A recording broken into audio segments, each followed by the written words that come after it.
नमस्कार दोस्तों, स्वागत करता हूँ कहानियों की इस विशाल दुनिया में। सदियों बाद लेकर आ चुका हूँ एक और नई कहानी। क्या करूँ, आप लोग सब्सक्राइब ही नहीं करते। 500 पहुँचा दो, एक नई सीरीज़ लेकर आता हूँ। तो चलिए बढ़ते हैं कहानी की तरफ। बहुत पहले भारत के दक्षिण में एक छोटा सा कस्बा था। उस गांव का नाम बहरामपुर था। उस गांव में एक गरीब बुढ़िया रहती थी। उस बुढ़िया का एक पुत्र था, लेकिन वह बहुत ही मूर्ख था। उसकी मूर्खता से अब लोग काफ़ी परेशान थे। बुढ़िया उस मूर्ख की शादी करना चाहती थी, लेकिन उसकी शादी करने में जो सबसे बड़ी अड़चन थी वह यह थी कि सारा गांव उसके बेटे की मूर्खता को जानता था। इसलिए कोई भी उसे अपनी बेटी देने के लिए तैयार नहीं होता था। तब उसकी माँ ने हार कर दूसरे गांव में लड़की तलाश करनी शुरू की। काफ़ी खोजबीन के बाद उसकी माँ को एक लड़की पसंद आई और उसने अपने बेटे को लड़की दिखाकर उस लड़की से अपने लड़के का रिश्ता पक्का कर दिया और उस लड़की के गले में एक सोने का हार डालकर वापस चलने लगी। जैसे ही वह चलने को हुई, उसके कानों में लड़की के रोने की आवाज़ सुनाई दी। लड़की को रोता देखकर उसकी माँ उल्टे पैर लौट पड़ी और लड़की से रोने का कारण पूछा। इस पर लड़की ने रोते हुए कहा, पहले आप मुझे यह बताओ कि आपके मकान की छत की मुंडेर छोटी तो नहीं है। लड़की की बात सुनकर मूर्ख की माँ आश्चर्य में पड़ गई, लेकिन उसने सहज भाव से उत्तर दिया, बेटी, हमारी छत की मुंडेर तो बहुत छोटी छोटी है। मूर्ख की माँ का उत्तर सुनकर उस लड़की ने फिर से दहाड़े मार मार कर रोना शुरू कर दिया। लड़की को दहाड़े मार मार कर रोते देख मूर्ख की माँ को बड़ा आश्चर्य हुआ। वह उसे चुप कराने की कोशिश करते हुए बोली, बेटी, क्यों रो रही हो? इस पर इस लड़की ने रोते रोते ही कहा, मैं सोच रही हूँ कि शादी के बाद मेरे बच्चे पैदा होंगे, फिर वे थोड़े बड़े होंगे और यह भी निश्चित है कि वे बड़े होकर छत पर चढ़ेंगे। मैं यही सोच सोच कर रो रही हूँ कि अगर वह खेलते खेलते छत पर से नीचे गिर पड़े तो क्या होगा। उसकी इस बात को सुनकर मूर्ख की माँ के होश उड़ गए। उसने सोचा था कि वह अपने बेटे का विवाह किसी समझदार लड़की से करेगी ताकि मेरा बेटा कुछ सुधर सके, लेकिन यह लड़की तो उसे अपने पुत्र से भी अधिक मूर्ख नजर आई थी। उसने सोचा कि वह उस लड़की से अपने बेटे का रिश्ता नहीं करेगी, लेकिन मूर्ख ने भी उसी लड़की से रिश्ता करने के लिए जिद पकड़ ली। तब हार कर उसकी माँ ने उस लड़की से ही मूर्ख की शादी तय कर दी और गौना 1 साल के बाद रखा। धीरे धीरे 1 साल बीत गया और एक दिन माँ ने अपने मूर्ख पुत्र को कहा, जाओ बेटा, अपनी बहू को ले आओ। माँ की आज्ञा पाकर मूर्ख सज धज कर ससुराल जाने के लिए तैयार हो गया। जब वह चलने लगा तो माँ ने कहा, बेटे, जाते जाते 1-2 बात तुम्हें बताती हूँ, उन्हें ध्यान में रखना। मूर्ख माँ की बात सुनकर रुक गया और उसकी बातें सुनने लगा। माँ ने कहा, नाक की सीध में जाना और हर बात में अपने आप को झुका कर रखना, और अगर कोई कुछ भेंट में दे तो उसे सिर माथे पर स्वीकार करना। मूर्ख ने माँ को कहे हुए शब्दों को अच्छी तरह से ध्यान में रख लिया और अपनी ससुराल की तरफ चल दिया। घर से बाहर निकलते ही वह एक तरफ मुड़कर चलने लगा तो उसे ख्याल आया कि माँ ने नाक की सीध में चलने को कहा था। ऐसा सोचकर उसने भी सीधा चलना शुरू कर दिया। थोड़ी देर बाद चलने के बाद मूर्ख नदी के किनारे पहुंचा। जिस समय वह नदी के किनारे पर पहुंचा उस समय नाव दूसरी तरफ गई थी, इसलिए वह वहीं खड़ा होकर नाव के वापस आने का इंतज़ार करने लगा। काफ़ी देर हो जाने के बाद उसे दूर से नाव वापस आती दिखाई दी। बड़ी गौर से नाव को आते हुए देख रहा था। वह नाव उसे कुछ तिरछी होकर आती हुई दिखाई दी। उसकी तिरछी होकर अपनी तरफ आते देखकर मूर्ख ने सोचा कि जिस तरह नाव तिरछी होकर आ रही है उसी तरह जाएगी भी, लेकिन माँ ने तो नाक की सीध में जाने के लिए कहा था। उसने सोचा कि अगर मैं नाव पर गया तो माँ की बात गलत हो जाएगी।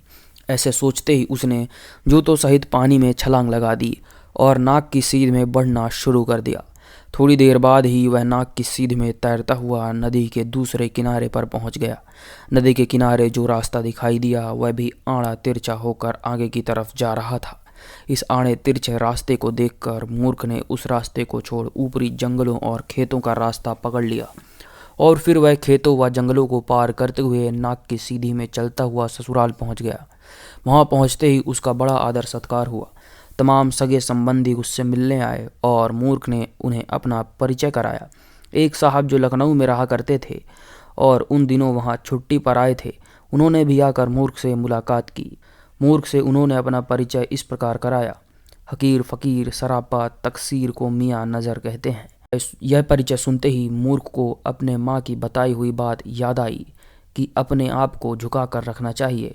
अब वह सोचने लगा कि मुझे ऐसा जवाब देना चाहिए कि मेरा नीचापन सिद्ध हो सके।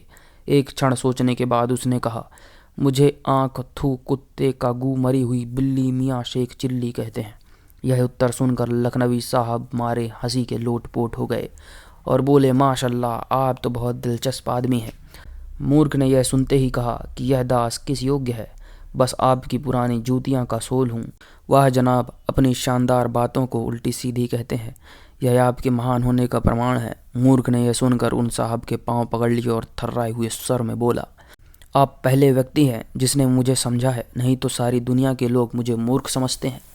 अब यह बातें हो रही थी कि छोटा साला पान लेकर आया था। मूर्ख ने आज तक पान तो खाया नहीं था, पर यह सोचकर कि कोई खाने की वस्तु मालूम होती है, उन्होंने एक बीड़ा मुंह में डाल लिया और बुरा सा मुंह बनाकर पान खाने लगे। उसी समय वे साहब सलाम करके विदा हो गए। मूर्ख की नज़र एकदम आईने में जा पड़ी तो क्या देखते हैं कि उनके मुंह से खून बह रहा है। मूर्ख को यह बात अच्छी तरह मालूम थी कि जब इंसान के मुंह से खून आ जाए तो वह मर जाता है। यह सोचते ही वे जोर जोर से रोने लगा। सारे घर में हाहाकार मच गया। क्या हो गया जो दामाद जी रो रहे हैं? अवश्य कोई गम की बात होगी। उसी समय सारा घर रोने लगा। जो वहाँ आता जाता रोने लगता। किसी को कुछ पता ना था कि यह रोना धोना क्यों हो रहा है। थोड़ी देर बाद एक मुल्ला जी वहाँ आए। इस रोने का कारण पूछा तो यह जानकर चकित रह गए कि किसी को रोने का कारण मालूम न था। आखिर मुल्ला जी ने समझा बुझा कर सबका रोना बंद कराया और मूर्ख तो बराबर रोए जा रहा था। मुल्ला जी ने उसके रोने का कारण पूछा तो उसने कहा, मुल्ला जी, आप अच्छे समय पर आए। मेरा अंतिम समय है, आप मुझे कुरान पढ़कर सुनाइए ताकि मेरी आत्मा को संतोष हो। मुल्ला जी ने पूछा, आपकी बीमारी क्या है? तब उन्होंने बताया कि मेरे मुंह से खून जारी हो गया है और अब थोड़ी देर का मेहमान हूँ। मुल्ला जी ने उसका मुंह देखकर कहा, अरे बेटा, यह तो पान की लाली है, खून नहीं। तुम तो बिल्कुल अच्छे हो। यह कहकर उन्होंने अपने मन ही मन में कहा, अल्लाह सबको ऐसे भोले भाले दामाद दे। और मूर्ख की सारे गांव में वाह वाह हो गई। बहुत सीधा और भोला आदमी किसे प्यारा नहीं होता। रात को जब खाने का समय आया तो मूर्ख के आगे खाना परोसा गया। मूर्ख बहुत शर्माया सा खाने पर पहुंचा और फिर जब खाना आरंभ हो गया तब मूर्ख की सास जी ने उसकी ओर शोरबे का प्याला बढ़ाते हुए कहा, यह विशेष रूप से तुम्हारे लिए बनाया है। मूर्ख ने कहा, मैं तो शोरबा पसंद नहीं करता। मूर्ख के ससुर जी ने कहा, बेटा, यह तुम्हारी साली की भेंट है। यदि तुमने इसे स्वीकार ना किया तो उसे बड़ा दुख होगा। यह सुनते ही मूर्ख को माँ की बात याद आई कि जब कोई कुछ भेंट दे तो उसे सिर माथे पर स्वीकार करना चाहिए। उसी क्षण मूर्ख ने शोरबे का प्याला अपने सिर पर उड़ेल लिया और गर्म शोरबे से उनका बुरा हाल हो गया। ससुर जी ने जब उसका कारण पूछा तो मूर्ख ने बड़ी सादगी से उत्तर दिया कि मेरी माँ की यही आज्ञा है कि जब कोई कुछ भेंट करे तो सिर माथे पर स्वीकार कर लेना चाहिए। यह सुनकर सबका मारे हंसी से बुरा हाल हो गया और मूर्ख राम तो बड़े आराम से बैठे हुए सबका मुंह देख रहे थे और सोच रहे थे कि बड़े मूर्ख लोग हैं जो इतनी सी बात पर इस प्रकार खिल्ली उड़ा रहे हैं। जब रात्रि का समय आया तो मूर्ख को एक कमरे में पलंग पर लिटाया गया। मूर्ख राम दिन भर के थके मांदे थे, आराम से सो गए। आधी रात को उनकी आँख खुली तो उन्होंने देखा कि छत पर एक छींके पर एक मटकी लटकी है। उन्होंने अपनी छड़ी उठाई और उस मटकी को तोड़ने लगे। उसमें शहद भरा हुआ था। मूर्ख राम ने एक बार जोर लगाया तो उसमें छेद हो गया और शहद टपकने लगा। मूर्ख राम ने लेटे लेटे शहद खाना शुरू किया। कुछ ही देर बाद उनका पेट भर गया। अब वे बोले, बस भाई बस, पेट भर गया है, अब और नहीं चाहिए। भला मटकी भी कोई आदमी थी जो मान जाती, पर मूर्ख राम उसे बराबर मना करते रहे कि अरे अल्लाह की बंदी, अब नहीं चाहिए, अब नहीं चाहिए। और मूर्ख राम के कपड़े तरबतर हो गए। उनका सारा शरीर शहद से नहा गया और अब उन्हें बड़ी चिंता हुई कि बदन साफ कहाँ करें। उसी समय उन्हें याद आया कि बगल की कोठरी में रुई भरी हुई है। वे कुछ सोचे समझे बिना रुई के ढेर में छुप कर बैठ गए और तमाम रुई उनके शरीर में लिपट गई। सुबह अंधेरे अंधेरे उनकी साली किसी काम से रुई की कोठरी में गई तो उन्हें रुई को हिलता देख कर कहा, यह कौन है? मूर्ख ने घबरा कर कहना चाहा, मैं, पर उनके मुंह से निकला, म्याऊं। यह सुनते ही वह लड़की डर कर वहाँ से भागी और जरा सी देर में ही और जरा से देर में ही सारे घर में शोर मच गया कि घर में म्याऊं घुस गया है। सारे घर वाले घर खाली कर कर भाग कर पड़ोस सारे घर वाले घर खाली करके भागकर पड़ोस के घर में चले गए। जिसने भी म्याऊं का हाल सुना भयभीत हो गया। दरअसल बात यह थी कि उन्हीं दिनों शहर में म्याऊं नामक एक भूत का दरअसल बात यह थी कि उन्हीं दिनों शहर में म्याऊं नामक एक भूत ने बड़ा उत्पात मचा रखा था। साली ने मूर्ख को ही म्याऊं समझ लिया था। उन्होंने तय किया कि एक दिन निकलते ही किसी फकीर आलम को बुलाकर उस म्याऊं का पतन किया जाएगा, क्योंकि म्याऊं नाम का एक भूत बड़ा खतरनाक है। इधर मूर्ख नाम जी ने जो देखा कि घर के सब लोग भाग गए हैं, तो पिछवाड़े की राह से भागते हुए बकरियों और भेड़ों के बाड़े में घुस गए। चूँकि उनके शरीर में काफ़ी रुई लपटी हुई थी, इसलिए वह काफ़ी मोटी ताज़ी भीड़ जान पड़ती थी। चूँकि अभी अंधेरा था और इसलिए भेड़ें चराने वाले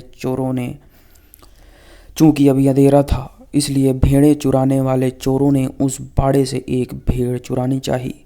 एक चोर बाड़े में घुसा और एक मोटी तगड़ी भेड़ को, जो वास्तव में मूर्ख राम था, कंबल डालकर पकड़ लिया और कंधे पर लाद कर चल दिए।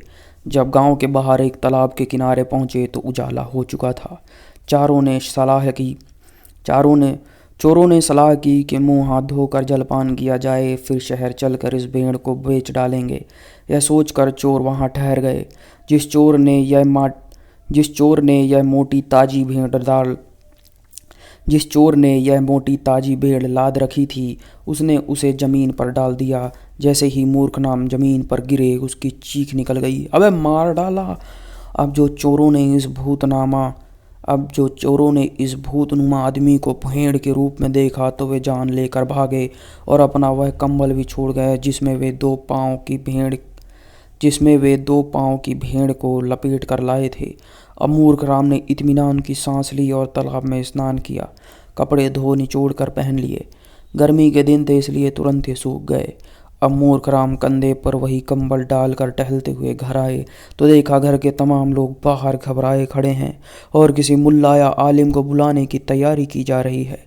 ससुर जी ने कहा, बेटा कहाँ गए थे? मूर्ख ने कहा, जरा सैर को गया था। पर यह माजरा क्या है? तब उन्हें बताया गया कि आज घर में बहुत खतरनाक म्याऊं घुस आया है। बड़ा खतरनाक भूत है, तुम ही बताओ क्या किया जाए। मूर्ख राम ने कहा, डरने की जरूरत नहीं, मैं बड़े से बड़े म्याऊं की टांग तोड़ना जानता हूँ। यह कहकर वह कोठरी के अंदर घुस गए और जोर जोर से मंत्र पढ़ने लगे। जय शंकर कांटा लगे न कंकर छू मंतर, अल बांधू जल की काई और बांधू गोरा पार्वती की दुहाई, दूर दूर दूर म्याऊं तेरा सत्यानाश सबा सत्यानाश छू मंतर। और फिर तनते हुए आए और बोले, भाग गया साला, नहीं तो आज मैं उसे जलाकर भस्म ही कर देता। और फिर सब ने डरते डरते कोठरी में झांक कर देखा, पर म्याऊं तो वहां से भाग चुका था। सब मूर्ख की बहादुरी पर प्रसन्नता से नारे लगाने लगे, दामाद जी की जय, मूर्ख साहब जिंदाबाद। और मूर्ख राम आज इतने प्रसन्न थे कि वर्णन नहीं किया जा सकता था। उनकी विजय की कहानियां घर घर में गूंज रही थी और मूर्ख राम फूल कर कुप्पा हुए जा रहे थे।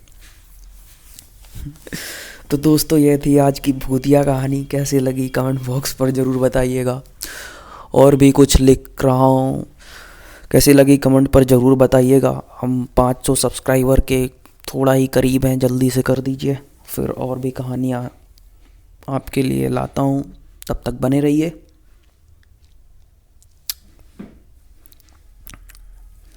तो लाइक सब्सक्राइब करना मत भूलिएगा।